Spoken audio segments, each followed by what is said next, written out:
I'm gonna turn this lobster into a Hot Pocket, and I'm pretty excited about it. Rip off the tail and separate the claws. And then you're gonna cut down the center of the tail with scissors and pull the meat out. Hammer the claws with the back of the cleaver, and then give all that meat a nice rough chop. Add some clarified butter to a pan, then your shallots, nice fancy mushrooms, a little bit of salt and pepper. 4 knife skills, Josh. Trash. Deglaze with cognac, and then light that son of a biscuit on fire. Woo!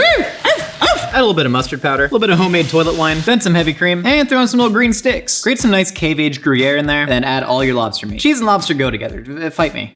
Roll out some puff pastry, scoop on a lot of that lobster meat, egg wash all around the lobster, flop some more puff on top, then cut it out with a paring knife. Lobster pockets! Yum! Oh no, that's Red Robin. Let it fry at 360 for about 4 minutes, or until the inside is molten but also still frozen like a Hot Pocket. Oh, look at that golden nugget of God right there.